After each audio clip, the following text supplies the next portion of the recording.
உதயநிதி ஒரு கூட்டத்தில் பேசினார். நான் டிவியில பார்த்தேன். ஒரு கூட்டம் இருந்தது. அந்த கூட்டத்தில் இருக்கவங்க ஐயா இந்த டாஸ்மாக் கடை மூடுங்கன்னு சொல்றாங்க. உதயநிதி கிட்ட சொல்றாங்க. அப்புறம் என்னன்னு கேட்டா டாஸ்மாக் கடை மூடணுமா? ஆனாங்க ஐயா மூடுங்க.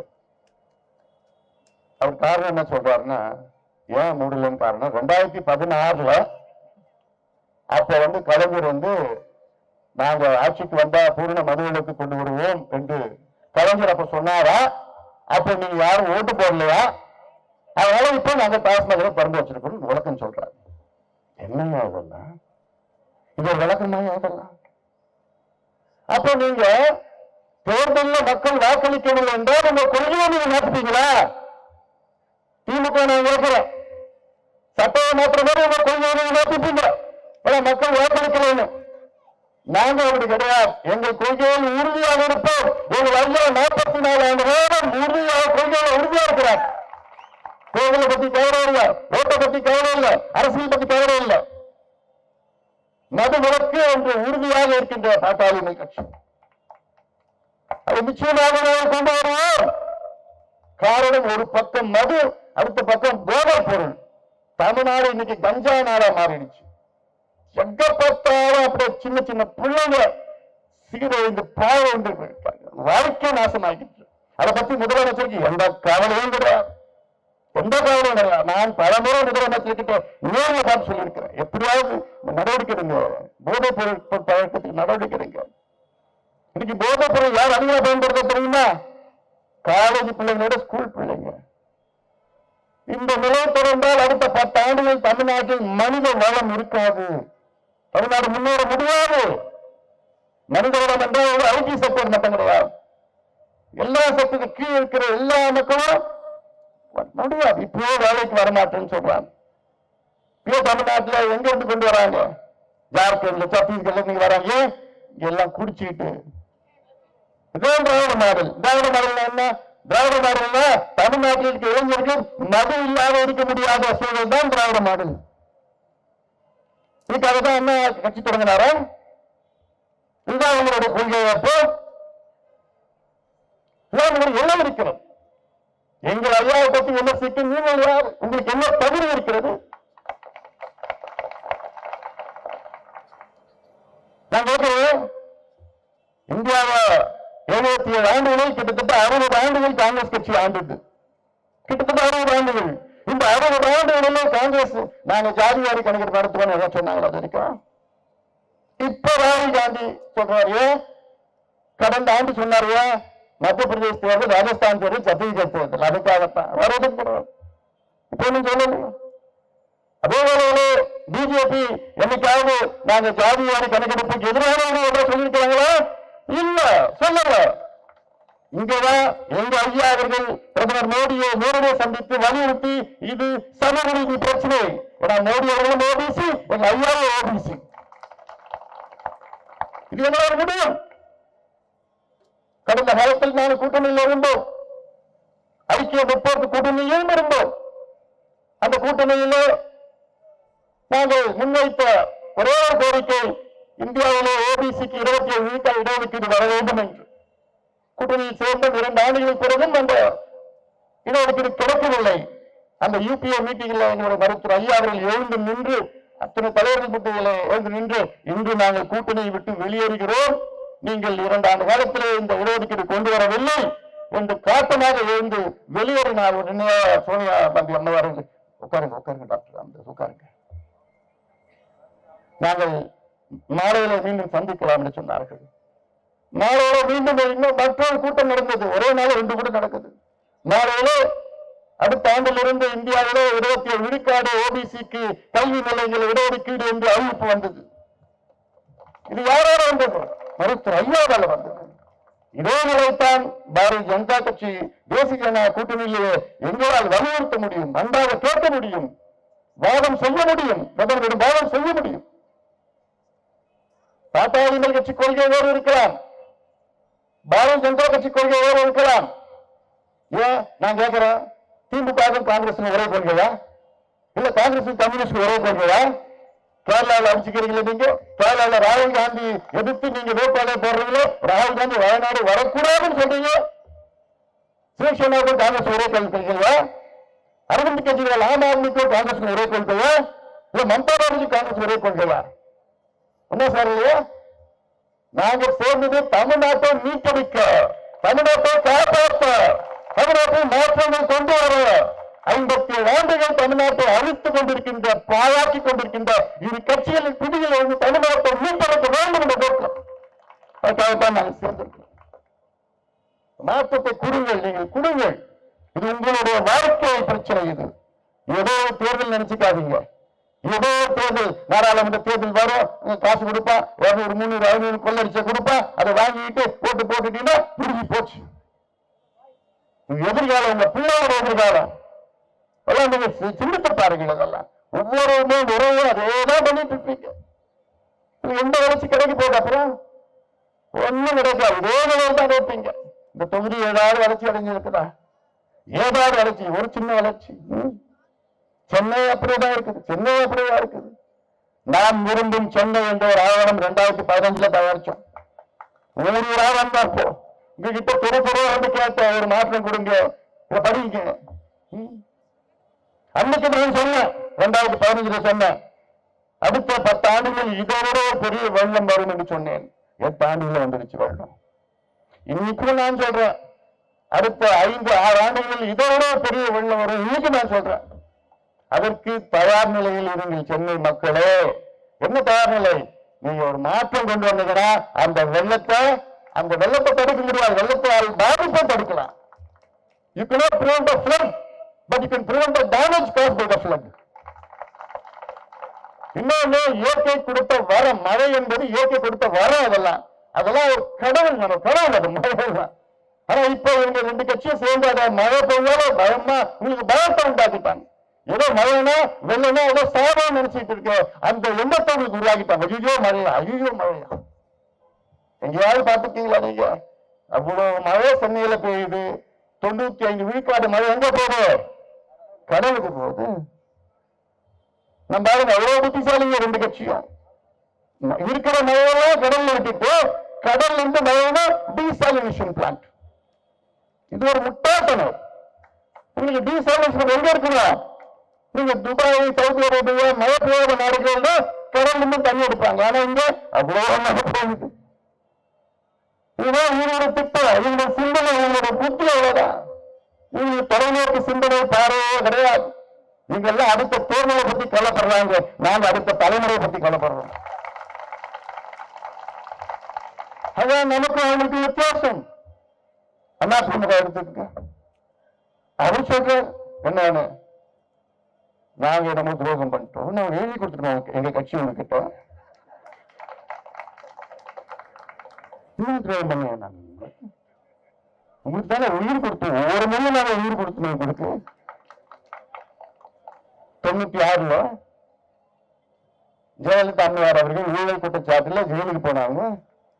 கட்சியே முடிஞ்சு போச்சு, கட்சியே அழிஞ்சிடுச்சு, ஜெயலலிதா அம்மையார் அரசியல முடிஞ்சு போச்சுன்னு சொன்ன நிலையில 98 நாங்க தானே முதல்ல உங்ககிட்ட வந்தோம், உங்களுக்கு உயிர் கொடுத்தோம், 30 தொகுதி வெற்றி பெற்றீங்க நீங்க.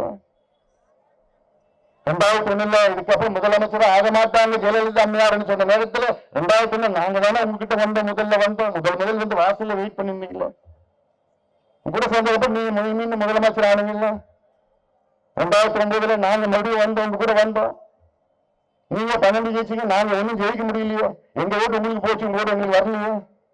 எல்லாத்துக்கு மேல 2019 நாங்க மட்டும் இல்லைன்னா நீங்க 2 ஆண்டு கால முதலமைச்சர் வந்திருக்க முடியுமா? எடப்பாடி பழனிசாமி அவர்களே, நாங்க மட்டும் இல்லைன்னா அவங்க ஆட்சி திறந்திருக்க முடியுமா? இல்ல, முடிஞ்சு போச்சு. அந்த நன்றி கடமை இல்லை உங்களுக்கு. ஒரு 10% கொடுத்துட்டாரோ அதுக்காக நன்றி கடன். என்ன நீங்க 10% கொடுத்தீங்க நான் கேட்கிறேன். மனசார கொடுத்தீங்களா? நீங்களா கொடுத்தீங்களா? நீங்களா முன்கு வந்து மனசார கொடுத்திருந்தா உங்களுக்கு கோயில் கட்டுவோம்.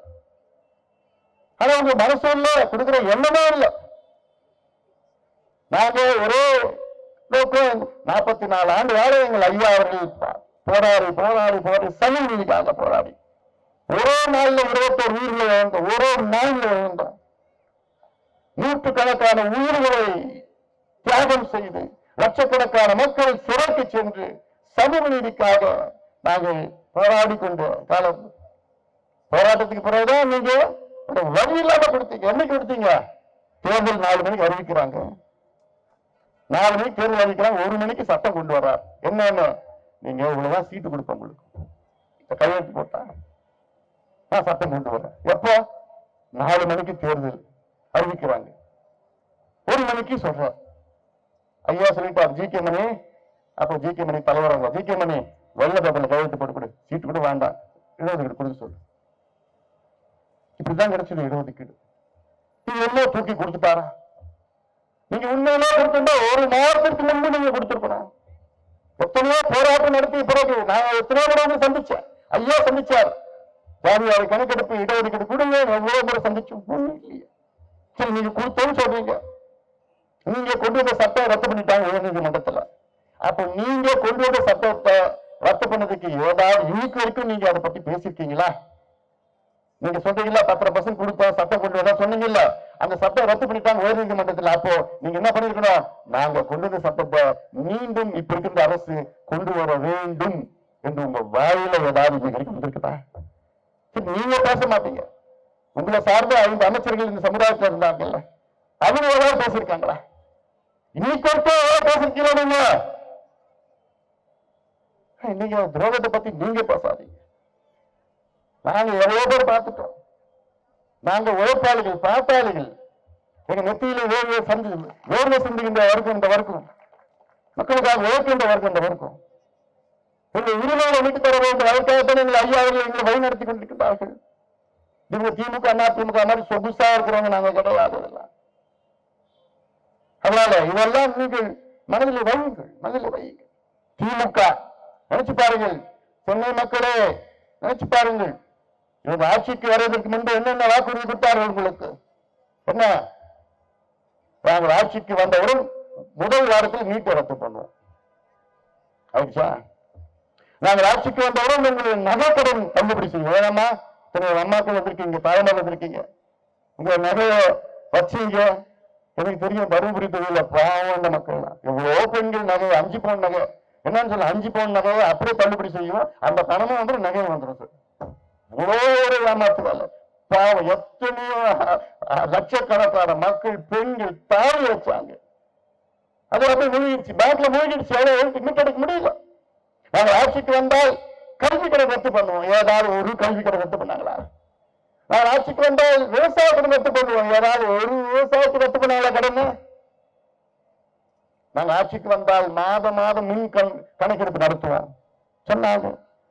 இது எங்களுடைய கோரிக்கை, பாட்டாளி நீண்ட கால கோரிக்கை. மின் கணக்கெடுப்பு மாதம் நடத்தணும். அப்படி மாதம் மின் கணக்கெடுப்பு நடத்தினா 40 விழுக்காடு மின் கட்டணம் குறையும். ஆனா அதுக்கு மாறாக இன்னைக்கு 2 ஆண்டு காலத்துல 3 முறை மின்சாரத்தை உயர்த்திருக்கிறார், கட்டணத்தை உயர்த்திருக்கிறார். 3 முறை. எவ்வளவு பெரிய துரோகம்!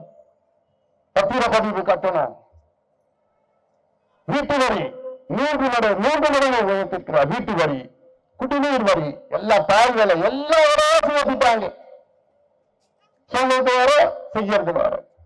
ஏன்னா இங்க இருக்கின்ற அரசு ஊழியர்களை கேட்கிறேன், ஆசிரியர்களை கேட்கிறேன். வரியை கட்டிட்டு போய் திமுக வாக்களிச்சீங்கல்ல போன முறை. ஜப்போ ஜியோன்னு சொல்றீங்க, என்னன்னோ சொல்லுங்க. நீங்க வரியை கட்டிட்டு போனீங்க, எத்தனை லட்சம் பேர் ஓட்டு போட்டீங்க. அவருக்கு என்ன வாக்குறுதி கொடுத்தார்? நாங்கள் ஆட்சிக்கு வந்தவுடன் பழைய ஓய்வூதியத்தை நாங்கள் கொண்டு வருவோம் என்று சொன்னார்களோ, கொண்டு வந்தார்களா? இன்று இந்தியாவில் 7 மாநிலங்களில் பழைய ஓய்வூதிய திட்டம் வந்திருக்கிறது. 7 மாநிலங்கள் வந்திருக்கிறது. தமிழ்நாட்டில் வந்திருக்குதா? இல்லையே. ஏன்? இவருக்கு மனசுல ஏமாத்து, பித்தலாட்டம், ஏமாத்து, வாயை திறந்தா ஏமாத்து. 57 வருஷமா ஏமாத்திட்டு இருக்கிறாங்க. வசனம் பேசி ஏமாத்திட்டு இருக்காங்க. ஏமாந்தது போதும். விழித்தெழுங்கள் மக்களை, விழித்தெழுங்கள். குறிப்பாக சென்னை மக்கள் விழித்தெழுங்கள். நம்முடைய இயற்கை வளம் நாசம் பண்ணிட்டாங்க, ஏரி குளத்தை நாசம் பண்ணிட்டாங்க. எம்ஜிஆர் காலத்துல எத்தனையோ ஏரிகள் மூடினாங்க, இவர் கலைஞர் காலத்துல எத்தனையோ ஏரிகள் மூடினாங்க. இந்த ஏரிகள் இயற்கை கொடுத்த வரம். ஏரிகள்லாம் நம்ம பாதுகாக்கணும், குளங்கள்லாம் பாதுகாக்கணும். இப்ப எல்லாம் மூடிட்டாங்க. முகப்பேர் ஏரி திட்டம், என்ன திட்டம்? முகப்பேர் ஏரி திட்டம். ஏரியை மூடிட்டு வீடு கட்டுறது. இப்படி எல்லாம் எவ்வளவு திட்டங்களை சுத்தி சென்னையை சுத்தி இருக்கு. ஏரி, குளங்கள், ஆறுகள், கூவம் நினைச்சு பாருங்க. 40 ஆண்டுகளுக்கு முன்பு கூவத்துல இருந்து தண்ணி எடுத்து கோவில்ல பூஜை பண்ணாங்க. 45 ஆண்டுகளுக்கு முன்பு. இன்னைக்கு கிட்ட போக முடியுதா? கூவம் கிட்ட போக முடியுதா? காரணம் இந்த கூவம் அந்த கூவம் 2 கூவம். சரி, அதெல்லாம் நான் அந்த அளவுக்கு நான் பேசக்கூடாது. ஆனா மனசுல நிறைய இருக்கு எனக்கு. இது தேர்தல் கூட்டம், இது முடிச்சுன்னு இன்னொரு கூட்டம் இருக்குது. நான் விட்டா நான் 2 மணி நேரம் பேசுவேன். நான் எவ்வளவு மனசுல இருக்கு எனக்கு அடக்கி வச்சிருக்கிறேன். நான் தேர்தல் முடிச்ச உடனே வினோஜோட வெற்றி விழாவுக்கு நான் வரேன். நான்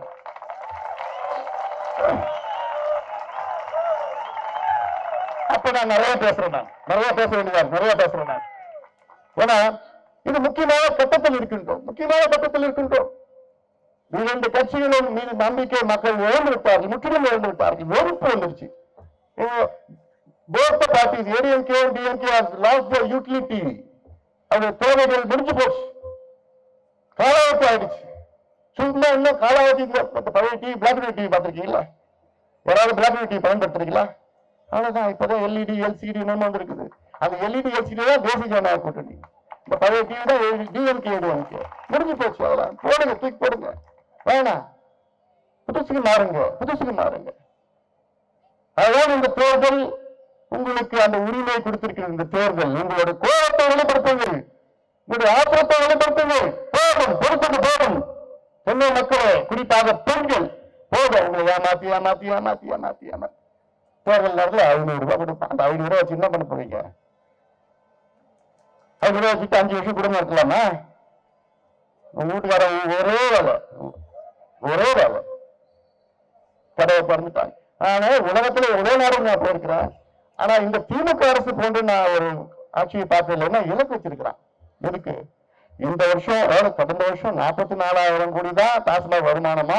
அது இந்த வருஷத்துல 50,000 கோடி ஏற்றணும். வந்துருச்சு, அது இலக்கு வந்துருச்சு. ஆனா அடுத்த வருஷம் 55,000 கோடி டாஸ்மாக் விற்பனை நடத்தணும் ஒரு இலக்கு வச்சிருக்கிறான் பாரு. ஐயோ, எப்படி நீ கல்வியில இலக்கு வை, சுகாதாரத்துக்கு இலக்கு வை, விவசாய வேளாண் துறைக்கு இலக்கு வை, உற்பத்திக்கு இலக்கு வை, வேலைவாய்ப்புக்கு இலக்கு வை, சாராயத்துக்கு இலக்கு வைக்கிறிய. இதெல்லாம் சிந்தியுங்கள், சிந்தியுங்கள். நல்ல ஆட்சி, அந்த மாற்றம் உங்களால் நிச்சயமாக வரும், வர வைப்போம் என்று நீங்கள் ஒவ்வொருவரும் நீங்கள் சரவண ஏற்பார். இதை நிற்கின்ற நம்முடைய வெற்றி வேட்பாளர் வினோத் செல்வன் அவர்களை தாமரை சின்னத்தில் வாக்களித்து அவரை வெற்றி செய்தார்கள். எல்லோரும் பணியோடு பாசத்தோடு கேட்டுக்கொண்டு நன்றியோடு பிறகு வணக்கம்.